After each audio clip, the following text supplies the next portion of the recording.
Bienvenidos a un nuevo capítulo de Shot Financiero. Hoy con nosotros José María Dañino Pastore. José María fue uno de los primeros argentinos en cursar y obtener el doctorado en economía en la Universidad de Harvard. Después tuvo una trayectoria muy exitosa, tanto como consultor, integró una de las primeras consultoras fundadas en el país, Econométrica, allá por los años 70, pasó por la función pública y también tuvo una destacada carrera como profesor e integrante de la Academia Nacional de Ciencias Económicas. Hoy con nosotros José María Dañino Pastore.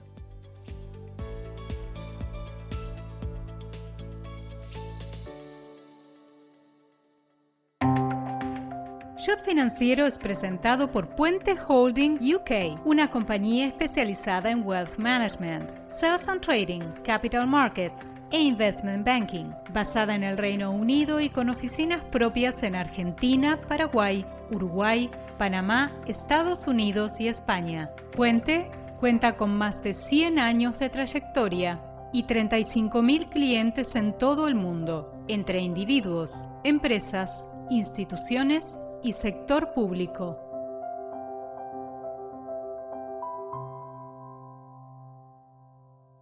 Ya estamos conectados con José María Dañino Pastore. José María, ¿cómo le va? Un gusto tenerlo aquí en Shot Financiero. Bueno, el gusto es mío. ¿Cómo le surgió la vocación por la economía? ¿Cuándo usted descubrió que lo económico, la economía era lo suyo? Bueno, fueron dos etapas. Primero, en aquella época uno estudiaba las carreras que le indicaban los padres. Mi padre era ingeniero, yo si no me hubiera señalado que mejor que estudiara economía, hubiera seguido ingeniería por imitarlo. Pero él vio que ciencias económicas, más que nada la parte de administración y contaduría, se estaba extendiendo el campo de acción. Me sugirió seguir ciencias económicas y entonces lo hice en La Plata y no en Buenos Aires, para no ser alumno de él, que era profesor en Buenos Aires. Y usted no quería ser alumno de él. Claro. Y en esa época no había más de una cátedra por materia. Hoy en día hay varias, en general hay varias profesores y uno puede elegir. Así que, bueno, La Plata era una carrera nueva, la de economía, era una parte, se inició como un desprendimiento de la Facultad de Derecho, funcionaba en el edificio de la Facultad de Derecho, y muchos profesores eran abogados, aunque algunos se habían dedicado a estudiar algo de economía. Y el que era realmente economista era un profesor rumano, Popescu, que muy conocido, bueno, sí. formó mucha gente y levantó el estándar de La Plata porque trajo conocimiento de la bibliografía internacional que no se usaba tanto antes. ¿En qué año usted ingresa a la Universidad de La Plata? ¿De qué año estamos hablando?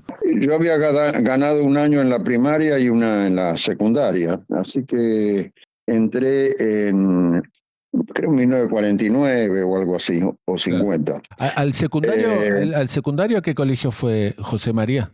Bueno, en la primaria fue un colegio que era, si puede llamar, de élite, la Escuela Argentina Modelo. Después mi padre quiso que no me formara toda la vida en una burbuja, entonces me llevó a un secundario público, primero el Urquiza y después el San Martín, que quedaban en Flores y en Almagro. Ahora, volviendo al tema de economía, una vez que me recibí de contador y doctor en ciencias económicas, empecé a ver que me gustaba mucho más la economía que la parte de administración. Y ahí el profesor Popescu me recomendó para una beca en la Universidad de California. Y después, en base a que me fue bien en California, ahí, bueno, aprendí que había un grupo de universidades americanas de élites. Y bueno, apliqué a Harvard y por la trayectoria en California me aceptaron. Ahora, José María, en aquella época era muy inusual que un argentino, un estudiante, fuera a estudiar al exterior. Bueno, sí, Argentina, en parte por la guerra y en parte por una política un poco aislacionista, no tenía grandes intercambios, no intercambios. Había muy poca información sobre la cuestión universitaria en el exterior, a tal punto que cuando yo apliqué la primera vez a Estados Unidos, mandé a 10 lugares y de uno de ellos me contestaron que era un colegio de señoritas. ¿En serio? El grado de desconocimiento que había sobre universidades americanas. Qué anécdota esa, qué increíble, claro. Porque, Sí, claro, en ahora realidad esto... la respuesta fue con sorna, porque me dijeron que cuando habilitaran para hombre me iban a avisar. Sí. Sí, me imagino, enviar todas las aplicaciones por correo, recibirlas también era todo un trámite que en sí demoraba mucho tiempo, ¿no? Sí, sí. Y acá antes de ir afuera con el impulso del profesor Popescu, a quien le debo mucho, practiqué algo de contaduría y administración, en particular impuestos. Tenía un cliente que era un italiano que había tenido camiones en África y ahora los tenía en Misiones. Y bueno, no pagaba ningún impuesto. Entonces yo le dije que, bueno, que tenía que pagar. Entonces al poco tiempo él dijo, bueno, pero yo acá tengo otro contador que me dice que puedo no pagar. Y entonces yo le digo, bueno, nos reunimos, a ver. Entonces nos reunimos y el otro contador era el jefe de impositiva del área donde operaba este italiano. Qué desastre.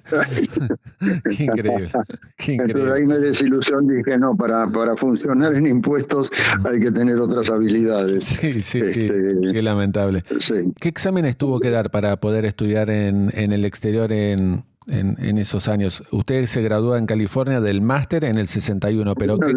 Yo ya tenía un doctorado de acá, Okay. saqué un máster en California. Lo que tuve que dar fueron exámenes de inglés, pero yo había estudiado inglés aparte de castellano, aparte de la escuela, en casa, así que en eso me tenía cierta ventaja, aunque desventaja con respecto a los americanos. Yo cronometré el tiempo de estudio y cuando tenía que leer en español, en inglés me llevaba 3 veces más de tiempo que en español.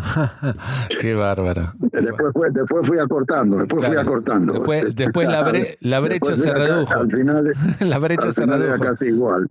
Tal cual. José María, Sí. ¿y cómo era estudiar en Harvard en los 60? Usted se gradúa, usted obtiene el doctorado en economía en Harvard en el 63, pero ¿cómo eran esos años en Harvard estudiar economía? Bueno, primero hay que decir que Argentina, pese al desconocimiento, cuando Previs estaba en el Banco Central, cada año mandaba 2 becarios argentinos a estudiar en Harvard. Creo que no recuerdo los nombres de todos ellos, pero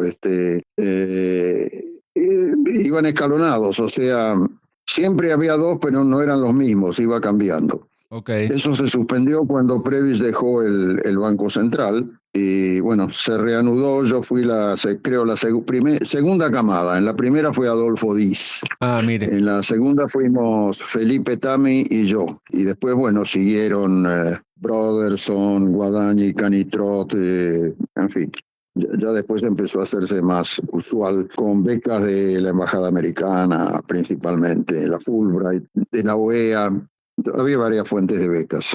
¿Sintió mucho la diferencia en la metodología y sobre todo la exigencia que había versus lo que usted sufrió en La Plata versus la exigencia que usted también tuvo? Sí, el escalón entre La Plata y California fue muy grande. Ajá. Entre California y Harvard un poco menor, pero para mí fue también otro escalón, porque en la elección de materias yo tenía que matizar las importantes con algunas que me aseguraran buenos promedios. Claro. Así que el último salto lo di cuando fui a Harvard, a materias duras. Claro. ¿Y recuerda, José María, algún profesor tanto en California como en Harvard que lo haya marcado, que usted ya haya dicho qué genio este profesor? Bueno, en California estaba Harvey Leibenstein, que era economista de desarrollo bastante importante y que después fue profesor en Harvard. Y hubo un profesor no conocido que me ayudó mucho, porque yo iba con una beca para estudiar economía espacial, que era una especialidad del profesor Popescu. Sí. Y cuando llegué me dijeron, pero usted está acá y va a estudiar solo eso, ¿por qué no trata de sacar una maestría y una formación más general? Y ese fue un consejo muy, muy bueno. En Harvard mis asesores fueron Galbraith, que después fue famoso, Sí. Escribió libros de divulgación, fue embajador en la India cuando Kennedy fue presidente. Lo que recuerdo es que Galbraith era muy alto de estatura, pero yo cuando lo conocí estaba sentado y bueno, yo entré y empezó a pararse y no terminaba de pararse porque era altísimo. Claro, otro gran economista que era muy alto era Paul Volcker, de años después, ¿no? Obviamente. También, así es. Y uno de los más bajos era Milton Friedman. Del otro. Friedman era bajo, sí, claro. Sí. Y el otro asesor que tuve después de Galbraith fue Houtaker, que era un holandés muy fuerte en la parte de econometría, etcétera. Y también con cierta formación general, su mujer era filósofa.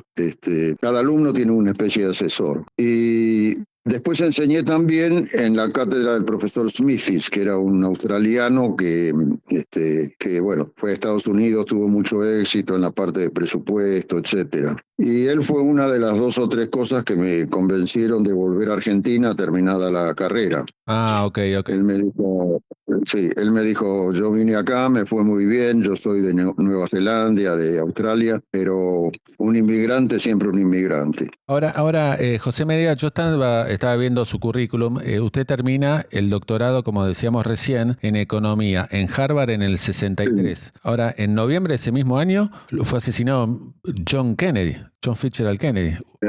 ¿Usted estaba en Estados Unidos? Yo ya estaba de vuelta. Ah, usted ya estaba de vuelta. Una medida de la trascendencia de un evento es que cuando uno le pregunta a la otra persona qué estaba haciendo cuando sucedió tal cosa. Claro, por eso. Bueno, es notable que para la gente de más o menos mi edad o hasta un poco menos, todos recuerdan exactamente qué estaban haciendo cuando se enteraron de la muerte de Kennedy. Ajá.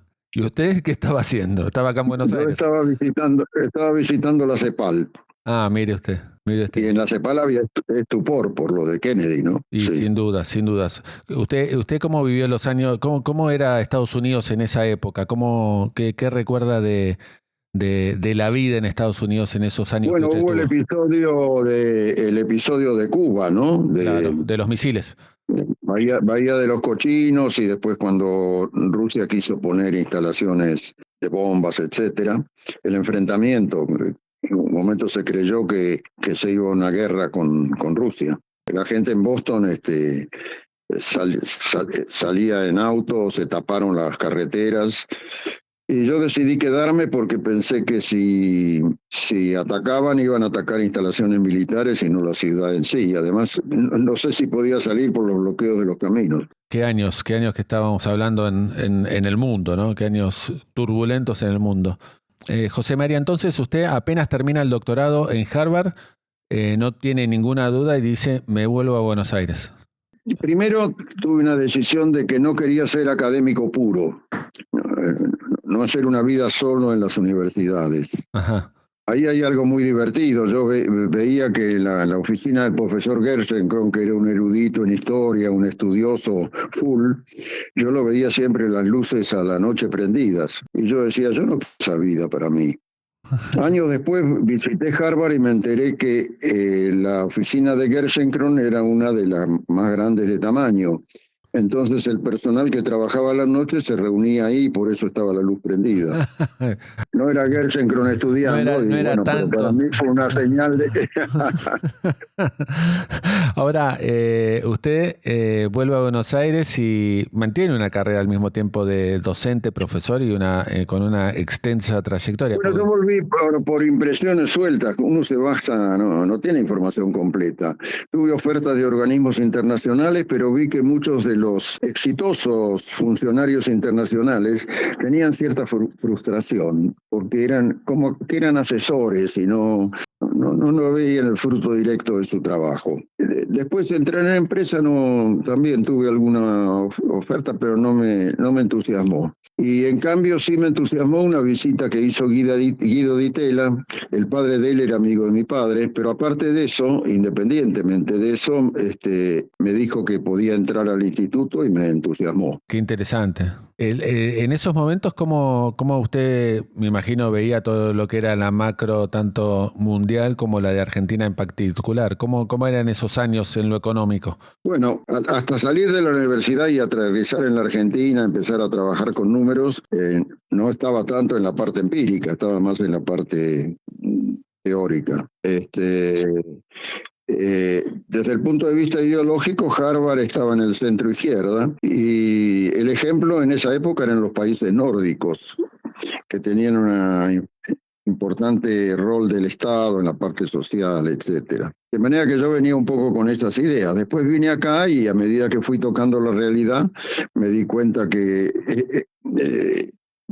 que las cosas acá eran muy distintas y después cuando tuve función pública y todo eso lo pude corroborar. Me refiero a la honestidad y eficiencia del sector público en los países nórdicos y en la Argentina. Claro. En los años 60, acá en Argentina, estaba el CONADE. ¿Nos puede explicar qué era eso? ¿Qué era eso? Sí, dentro del gobierno había tres consejos nacionales que dependían de la presidencia, no de los ministerios. Bueno, de alguna manera cruzaban estos consejos, estudiaban cosas que se relacionaban con distintos ministerios, era como cruzado, ¿no?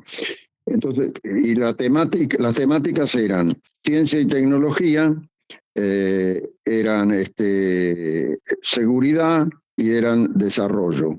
CONADE era la que estaba a cargo de desarrollo. Ajá. En seguridad, en esa época estaba el general Osiris Villegas, un hombre muy inteligente. Y en ciencias y técnicas, bueno, ahora no me viene el apellido, también una persona destacada que había sido como brazo derecho de USAID. Entonces eran básicamente organismos que juntaban información y ayudaban al planeamiento. Ajá. La época de oro de CONADE fue anterior a cuando me tocó a mí, en la época radical. Ajá. Después, cuando yo llegué, prácticamente lo que hacía CONADE era ayudar en la gestión de créditos de los organismos internacionales. Y cuando me tocó a mí, y lo siguió Eduardo Salduendo, lo que hicimos fue básicamente un programa de inversiones coherente y coordinado entre distintos ministerios y regiones. A nivel política económica, en los años 60 estaba muy en auge en Argentina el desarrollismo, ¿no? Con Frondizi a la cabeza, ¿no? Sí.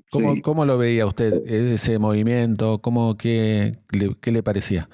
Bueno, yo estuve temporariamente en el gobierno de Frondizi en la presidencia. Ajá. En el área que manejaba Frigerio y debajo de Frigerio Granchelli Chá.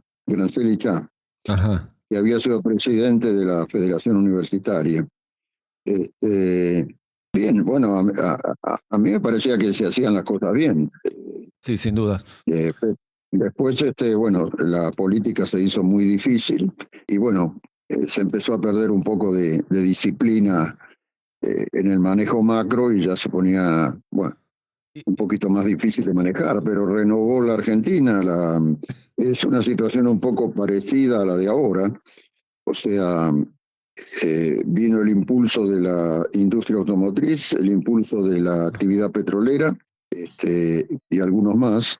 Así que fue un desarrollo en cierto modo desequilibrado, porque hubo unos sectores que lideraban y tenían ventajas, pero modernizó la Argentina. Por ejemplo, toda la industria electromecánica dio un salto de calidad por los controles de calidad que hacía la industria automotriz. Y en petróleo se terminó con el monopolio estatal y se abrió el camino para la explotación de los recursos. Y las inversiones que venían de las extranjeras, ¿no? De las petroleras extranjeras, ¿no? Así es, sí, sí. Y José María, usted tiene una trayectoria también muy importante en la función pública, de ministro de Economía de la provincia y también ministro de Economía de la Nación. ¿Qué balance le dejó el paso por la función pública? En el 69 usted presidió la 25ª Asamblea del Fondo Monetario Internacional. ¿Qué nos puede contar de balance, de la experiencia en todos esos pasos por la función pública?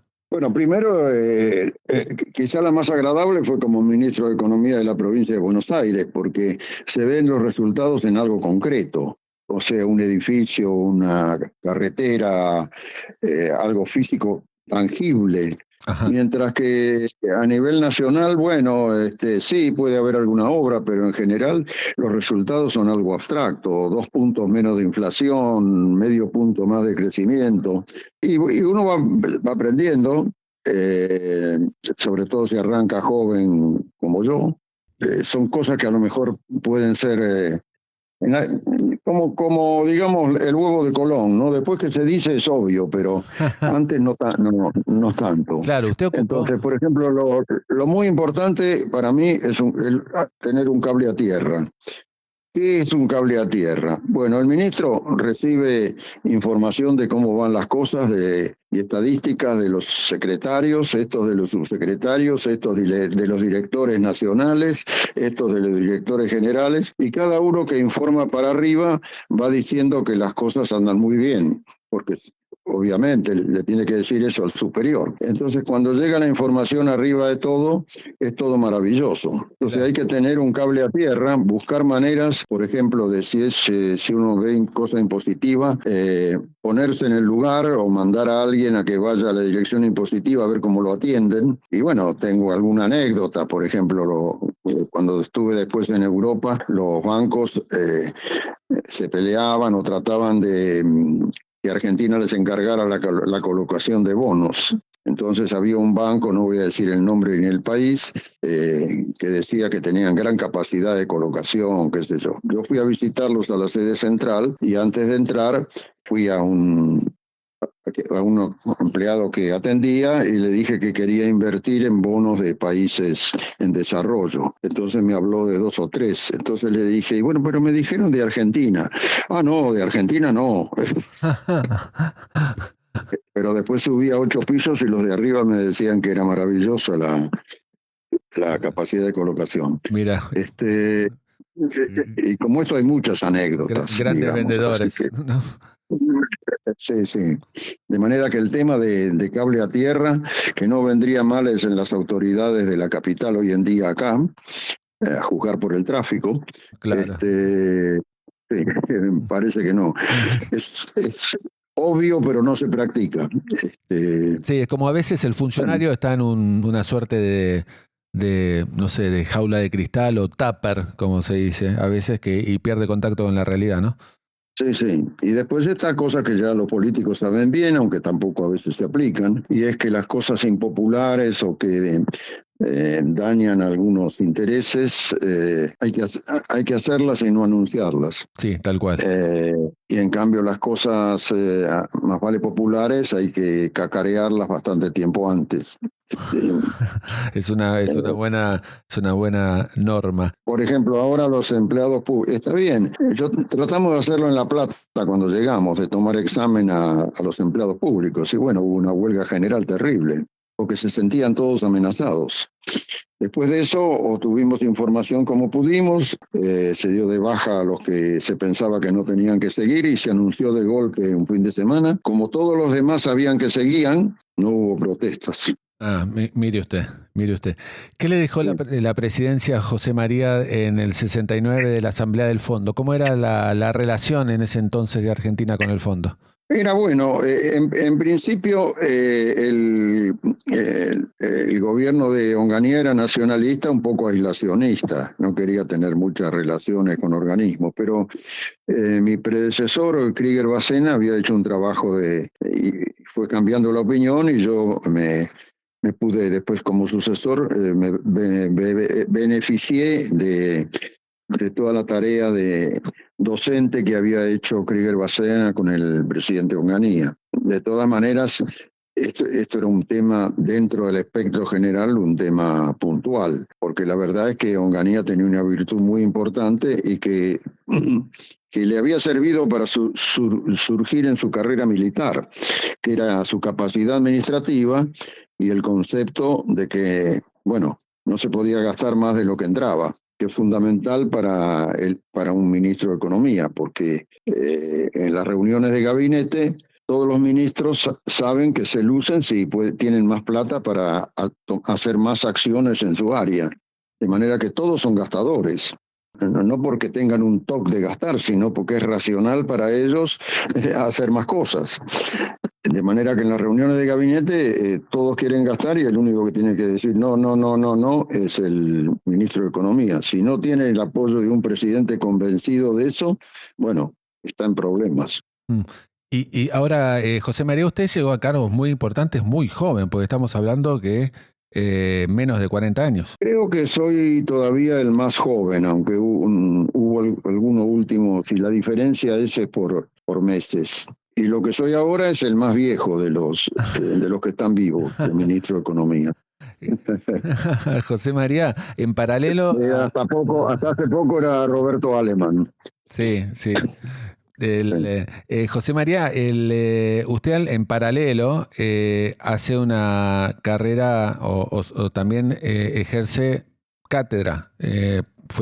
Pasó por la Universidad Católica de Argentina, desde profesor desde el 63 hasta llegó a ser decano. Sí. Bueno, empecé en la Universidad de La Plata. Ajá.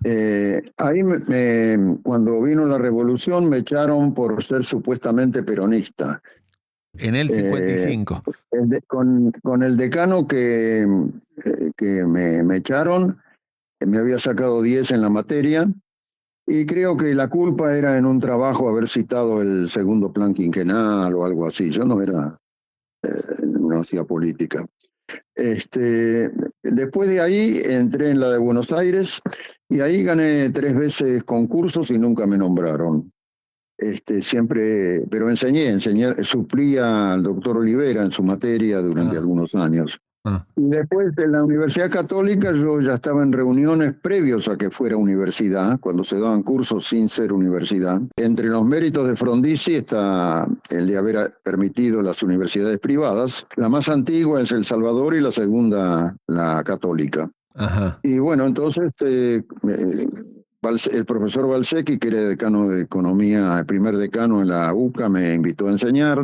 Estuve también en el consejo directivo de la universidad con Monseñor Derisi, que era un intelectual distinguido. Así que estuve ligado unos cuantos años. Después dejé, y bueno, después me ofrecieron volver como decano y estuve un periodo.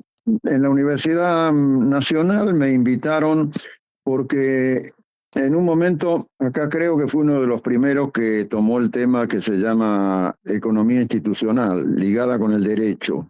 En la Facultad de Derecho de la UBA iniciaron una carrera de Derecho y Economía.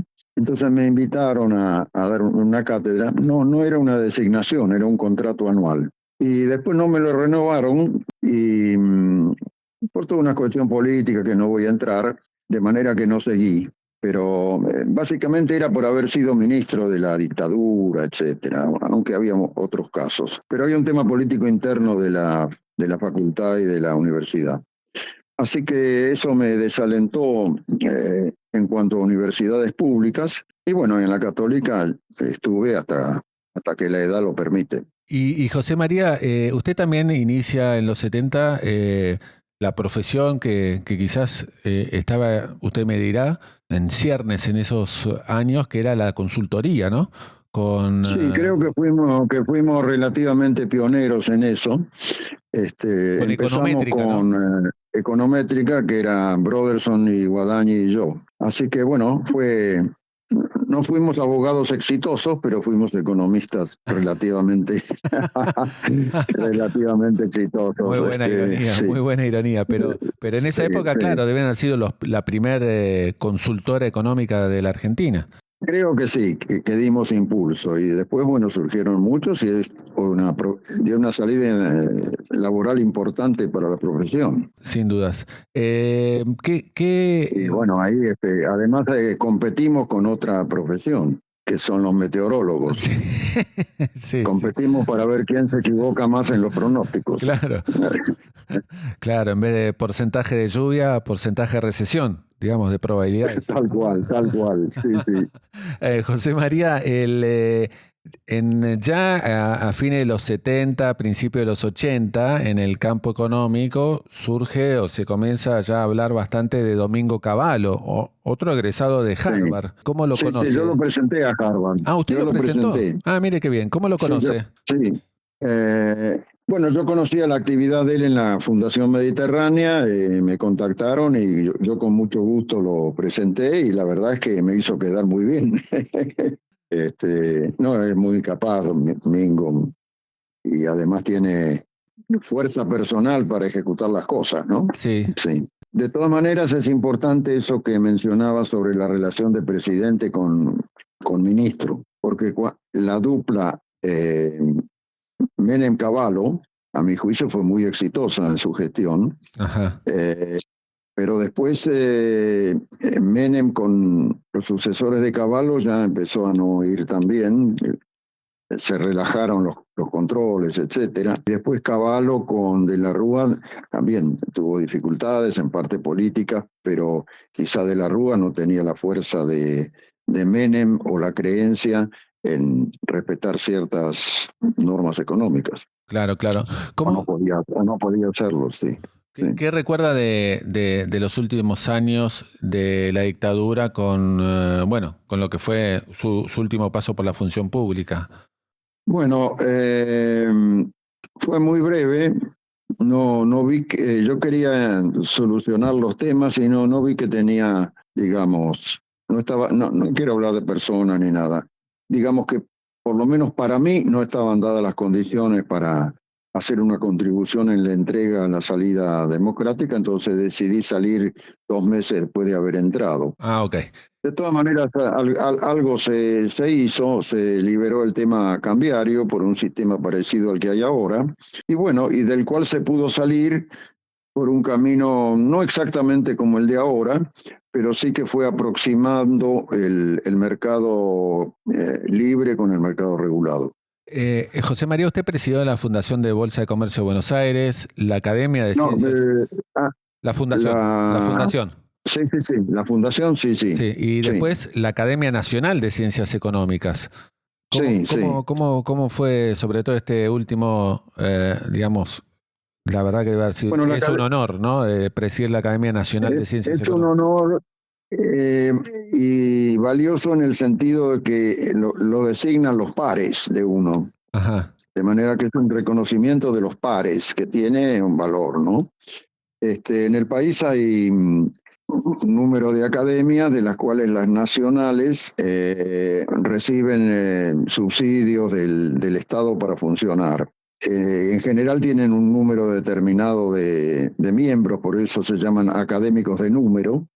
En el caso de Ciencias Económicas son 35 sitiales y bueno, han pasado muchos nombres que han hecho contribuciones al país, Alfredo Palacios, digamos, muchos de ellos que están no en el meollo, sino en el borde de la economía. Por ejemplo, Leslie Chapman, que era más de administración, pero muy destacado, o abogados como García Belsunce, él era tributarista, por ejemplo. Y la academia la de Ciencias Económicas, es muy plural, así que le resulta difícil pronunciarse sobre temas.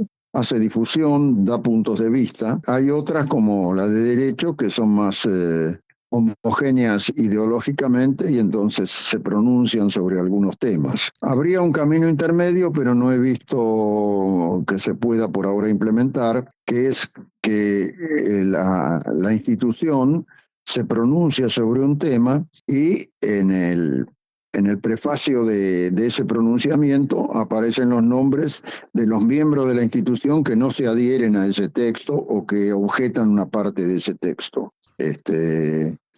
Eso todavía no lo he visto en la academia. Ajá. Pero de todas maneras tiene un sistema de premios y hay reuniones, algunas cerradas y otras abiertas, de manera que cumple un rol importante en la difusión.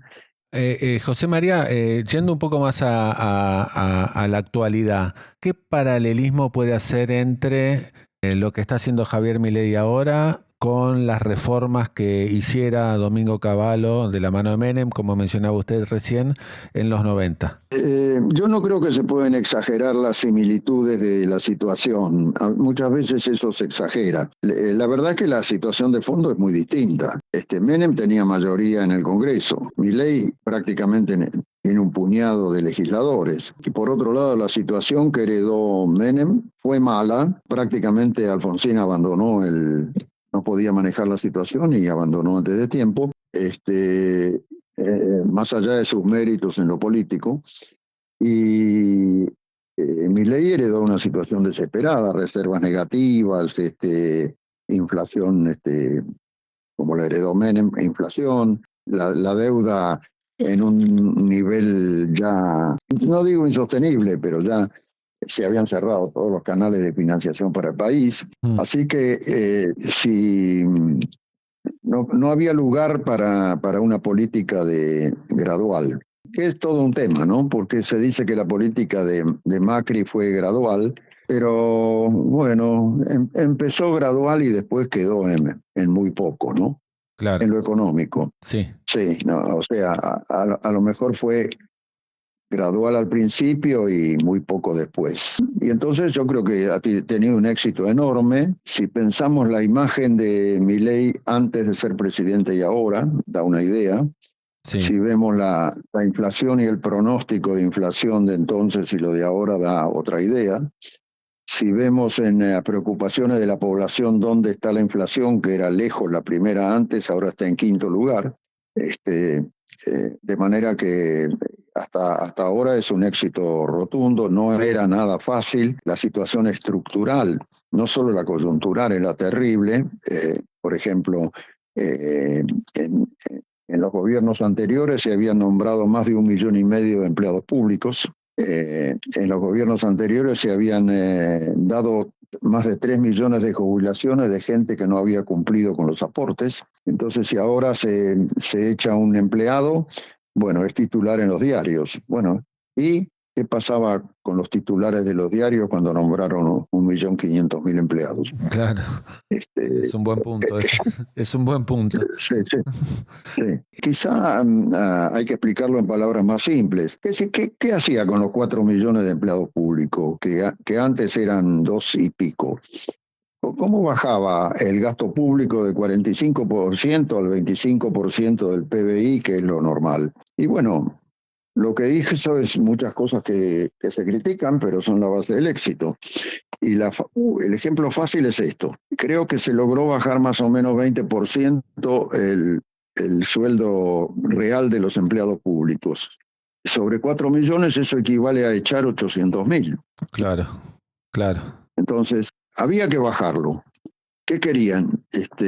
Sí, ¿cantidad o precio? ¿Echar 800.000 o distribuir el problema? Se eligió lo que al parecer menos daño causaba. Al respecto me contaban algo interesante, una frase de un escritor ruso que dijo: la bondad del verdugo se ve en un solo tajo. Al principio no se entiende, pero la explicación es esta: el verdugo está obligado a matar al condenado, pero puede elegir hacerlo sufrir más o menos. Si lo hace de un solo tajo, sufre menos. Bueno, ese es el shock. Claro. Ahora, José María, ¿cómo puede ser que en Argentina hayamos tardado tantos años en descubrir que lo fiscal era el problema? A nivel Bueno, ahí político. está el tema sí, de la diferencia de horizontes entre los políticos y la sociedad, que es un tema bien conocido y alguien ganó un premio Nobel por este tema, un finlandés. Para el gobierno que está a cargo, es racional tratar de quedarse con los frutos que da gastar, con la popularidad que da gastar y hacer cosas, y pasar al futuro el costo que es pagar por ese gasto. El camino es el endeudamiento. Esos son, digamos, cómo funcionan las cosas. Y funciona en todo el mundo. En la Argentina, y es un tema de fondo que me gustaría mencionar, en la Argentina no hay un freno a lo que cada gobierno hace en cada etapa. En otros países hay más frenos, o sea, también el gobierno de turno trata de gastar y pasarle la cuenta al que viene, pero no puede hacerlo mucho porque hay límites y controles. En Argentina fallan esos límites y controles, de manera que tenemos un tema que no sé si es de las instituciones o de la aplicación de las instituciones. Y eso me lleva a uno de los mensajes que me parece importantes hoy en día, que es que ante una realidad que cambia muy, muy, muy rápido, nuestras mentes, y lo dan los estudios de neurociencias, bueno, tienen cierta tendencia a no adaptarse, o sea, a seguir trabajando con lo que los lógicos dirían categorías viejas, cuando la realidad es nueva. Analizar la nueva realidad con categorías viejas. Claro.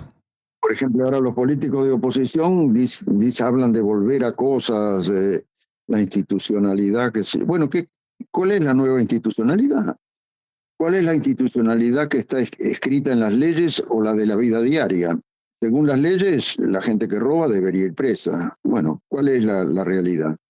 Entonces, en tiempos de cambio hay que darse cuenta que tienen que cambiar las categorías de análisis.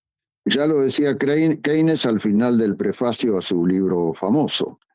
Él decía, lo difícil no es tener ideas nuevas, lo difícil es sacarse de encima las ideas viejas que están metidas en todos los rincones de nuestros cerebros. Es así. Ahora, no hablemos de Keynes porque al presidente de la nación no le gusta Keynes. Bueno, sí, está bien, es una cuestión ideológica porque Keynes propiciaba cierta intervención del Estado en política contracíclica y Milei como de una ideología liberal profunda no quiere ninguna intervención del Estado. Pero por otro lado, Keynes está deformado en el conocimiento popular, porque Keynes decía que el gobierno tiene que tener déficit para impulsar la economía cuando hay recesión, pero que tiene que tener superávit cuando hay auge para que no se exagere. Es cierto. Bueno, esta segunda parte se la borraron a Keynes en América Latina y en muchos otros países. Lo usan para emitir, pero no es así. Claro, tiene mala prensa en realidad Keynes. Sí. Ahora, José María, ¿podemos tener la esperanza de que esta vez sí Argentina va un camino de normalidad en materia de política económica? Y yo tengo una mezcla de deseo y pronóstico optimista. En parte viene por esto de que los grandes cambios. Entonces, me parece que asimilarlo a los fracasos anteriores, como escuché ayer, antes de ayer en varios lados, no, me parece que eso es pensar con ideas viejas. Hay que pensar que en lo nuevo que viene se cambia el funcionamiento de las cosas de fondo, que hay un tema de fondo cultural que también viene y no solo en la Argentina. Así que me parece que hay muchas chances de que se sostenga, como lo muestra el porcentaje de apoyo que todavía conserva Milei, aunque recién ahora los medios, la información pública están reconociendo cosas. Por ejemplo, cae la pobreza. ¿Cómo cae la pobreza con todo esto? Y bueno, entonces se empieza a mirar y se ve que todo lo que es acción social aumentó muchísimo con respecto al pasado. Sí. El valor real de las asignaciones familiares. Sí, la AUH, la Asignación Universal por Hijo, y todos los... Claro, claro. Y después hay otras cosas que también, bueno, categoría vieja, por ejemplo, un tema concreto, publicación del salario real. Bueno, se toma el salario del mes de acuerdo a ciertas mediciones, se toma el índice de precios del mes, que es un promedio del nivel de precio de todos los días, o sea, cercano al 15 del mes. Vale decir que se toma el salario real alrededor del 15 del mes. Bueno, esto es en países con poca inflación. En países con alta inflación, como el salario se cobra el 5 del mes siguiente, hay 20 días de atraso. En 20 días de atraso, con una inflación del 25%, como hubo en enero, el salario cayó 15% más de las mediciones que se hacen. Claro, es así. Y en cambio empezó a recuperar más rápido, que explica mucho mejor lo que está pasando. Claro. Porque se quedan con ideas viejas de sociedades sin inflación, no ajustan el marco conceptual. José María, un amigo en común que tenemos, Jorge Ávila, me aportó un dato interesante, que Lorenzo Danino Pastore, su padre, tiene un libro que es de geografía económica. O sea, su padre ya había hecho un libro de geografía económica y que incluso él me dijo que alguna vez lo vio en Mercado Libre en venta. Sí, tal cual. Bueno, mi padre fue profesor de matemáticas, ingeniero, y después fue miembro de 3 academias nacionales, pero tuvo una época como director del diario La Prensa. Ajá. Qué interesante. Y él enseñaba en un instituto, enseñaba por su formación matemática toda la parte de geografía que tiene matemáticas de los astros y todo, de geometría. Y se sentaba en las mesas de geografía económica donde había profesores del tema. Pero él, como director del diario La Prensa, se dio cuenta que tenía mucha más información que sus colegas. Y entonces empezó a meterse en el tema de la geografía económica. Y ahí hizo un libro que dejó su huella. Sí, bueno, él escribió libros del secundario, vendió más de 1,5 millones de ejemplares. En la época en el que el colegio secundario se usaban libros, Astolfi en historia, había clásicos. Chusel Astolfi. Sí. Ahora, José María, usted sabe que este podcast, y ya entrando en la última pregunta y no le robamos más tiempo, lo escuchan muchos estudiantes de ciencias económicas. Sí. Por eso, a la luz de toda su trayectoria, queríamos que si le puede dar algunos consejos a aquellos que están iniciándose en la carrera. Bueno, lo primero es que no escapen al manejo de los instrumentos de análisis que son los más duros, son matemáticas, estadística, econometría, etcétera. Lo segundo es tomar conciencia de que la economía es básicamente más que un tema, un método. Y esto la hace útil para no solo las ciencias sociales, sino, por ejemplo, para las neurociencias. Y a su vez no puede dejar de tener en cuenta los estudios de otras ciencias sobre la economía. La relación con neurociencia es especialmente interesante. Lo tercero es que no se apuren en tomar las cosas por dadas, sino que profundicen en el significado de las cosas. Lo referente a la interacción con otras ciencias, por ejemplo, el cerebro tiene capacidades limitadas, es un recurso limitado. Lo que estudia la economía es el uso óptimo de recursos limitados, dado cierta función de utilidad. Entonces, el cerebro trata de economizar, pero tiene un poco el mismo problema que tiene la sociedad. La sociedad tiene que, si fuera la utilidad inmediata, no invertiría nada y sacrificaría el futuro. Bueno, el cerebro en su camino de economizar, como se van formando huellas dentro del cerebro de actos repetitivos, que son rutinas, etcétera, se crea lo llamada zona de confort y entonces el cerebro ahorra funcionando en la zona de confort. Por ejemplo, yendo todos los días por la misma trayectoria al trabajo, no andar viendo cada día dónde se gana 3 minutos. Eso es un esfuerzo cerebral mayor. Pero si vamos por la rutina, profundizamos la zona de confort y se va achicando toda la parte de otras conexiones del cerebro que no funcionan. De manera que a futuro tenemos que hacer un esfuerzo adrede para tener siempre estímulos nuevos que abran nuevas huellas en los circuitos cerebrales. Entonces, eso es la forma en que la economía ayuda a estudiar la cuestión cerebral. Por otra parte, las neurociencias muestran que las decisiones económicas hay también motivaciones emocionales, y cuando se puede rastrear en el cerebro cuando lo emocional prima sobre lo racional, se ve que mueve una parte del cerebro que es la más vieja, que es la amígdala, es la que tienen los reptiles. Así que es interesante esta conexión de interconexión. Ahora, y lo otro es que se usan conceptos para ponerle números y después hacer estadísticas, y no sé, hay que definir los conceptos, porque en la medida en que salimos de cosas bastante muy prácticas y materiales, como que son 100 pesos, bueno, son 100 pesos, pero, por ejemplo, se dice que el régimen democrático ayuda más al crecimiento que los que no lo son.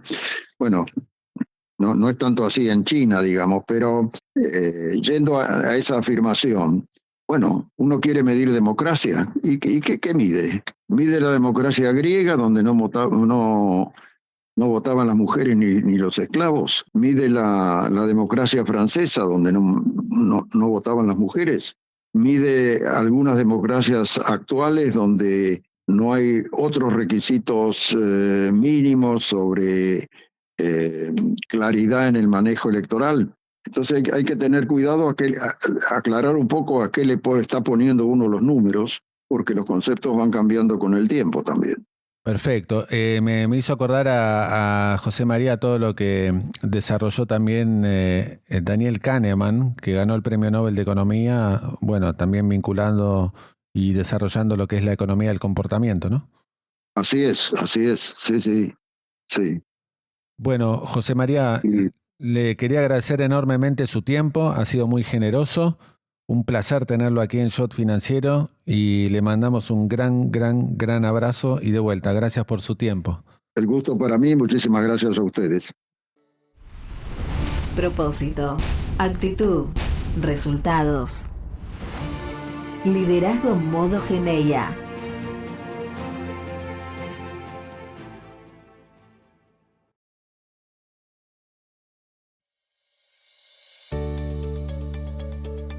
Hasta aquí la entrevista con José María Dañino Pastore. Nos reencontramos en una semana con otro referente de la economía y de los mercados. Chau.